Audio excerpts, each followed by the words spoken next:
Hello friends! Today I want to share with you how I add shadows and highlights to my digital illustrations in Photoshop. Welcome back to my art channel Momo Hoskin. Or if you are new, hey! Thanks for joining me today. My name is Momo and I draw. This is the final part of my tutorial series on how to create a digital portrait in Photoshop. If you haven't watched the previous videos of this tutorial yet, don't forget to check those out too. You don't need to, of course. They are not needed to follow this tutorial, but I think they are helpful to understand the whole process of creating art in Photoshop. I will link the other videos in the info card at the top right corner as well as in the description box below. Do we need another disclaimer? I don't think so, but also I'm an anxious little Momo, so don't take my advice as rules or something. I just display one of a million ways you can approach shading in digital media. Experiment and have fun finding your own way in style of shading. Maybe my walkthrough will help. I hope so. When I enter the shading phase after I finished the line art and colored it in, I usually begin with determining a light source. In this piece I decided to place it to the right, slightly above the character. Then I hide the colors because I think that they distract me when I'm shading. I usually go with hiding all the masking layers by clicking the little eye icon and only leave the base color layer visible. The shadow layers are going to be mask layers just like the coloring layers are, but on top of those. Because the light is coming from the right hand side, I put shadows on all areas to the left. In this case I use a purple color. But the color really doesn't matter in this stage because I will adjust it later. Usually though a purple or brown shade do well for me. After I finished the first layer, I lower its saturation to about 50% and choose a layer mode. You can find those options on top of the layer menu box that is located at the bottom right of the user interface by default. I usually go with multiply or overlay, but sometimes other settings give an interesting result. This is mostly experimenting, trial and error. Then I make the coloring visible again to adjust the saturation, hue and lightness of the shading color. I go to the Image tab, choose Correction and then change hue and saturation. Now I just scroll those 3 bars back and forth until I get a result I find pleasing to the overall image. My most important advice at this point is, don't be afraid to shade a hell lot of a portion of your character. I use 2 or 3 different shading layers each drawing to create volume. The first layer covers around 50% of the character, the second layer about 25 or 30%, and the last layer for all the tiny, very dark details just covers 5 to 10%. At least that is my impression of what worked for me. The second and third layer are kind of repetitive when it comes to the process.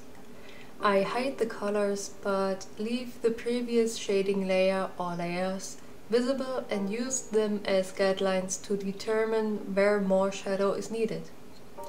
I make another mask layer above the previous shading layer and color in the areas in shadow, using a slightly different color so I can tell them apart.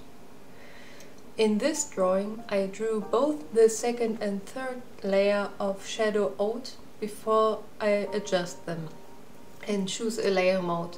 Hue, saturation and lightness. The order doesn't really matter, it was just more convenient for me this way, in this point.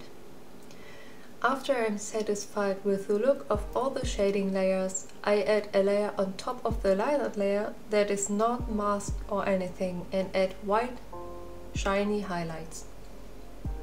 I add them to everything that is a reflective material, such as metal or wet surfaces or shiny fabric.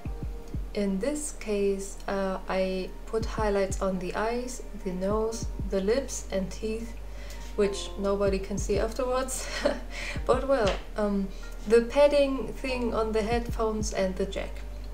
And I fixed the shading again and again apparently. The process isn't a linear thing. Going back to things that seem finished is totally okay. After the white highlights are finished, I noticed the hair looked flat still, so I decided to give it a shine. On top of the shading layers, I add yet another masking layer. The principle is the same like for shading layers, but this time I am looking for layer modes and color adjustments to fit a shine rather than a shadow. For stylistic reasons, I colored these areas of shine in different colors. And for easy coloring, I locked the layers pixels, so I will only color those shines and nowhere else. The process is explained in the previous coloring video. I also ended up adding some white highlights to the hair. They are on the same layer as the other white highlights. We could stop here and that's perfectly fine, but I like to add some filters to the overall image to make it look less sterile and digital. This is the most fun part for me because I can experiment much and maybe I will find something new that I like to add to my style. I color in the line art because solid black lines sometimes look too blocky to me. I also add a neutral gray layer with a noise filter and a gradient color on top of everything. Again, I browse the layer modes and adjustments until I find something I like. Oh, and I apparently add splotches? Well, cool. Some more texture and structure. At the end I add some rim light to each side, one of which is yellow and one of which is blue. I just like how it adds a final touch to the image and brings it all together. I hope you enjoyed this video, and if you did, please hit the thumbs up button to let me know. Also subscribe to my channel if you haven't already and hit the notification bell if you want to see more of my art videos every week.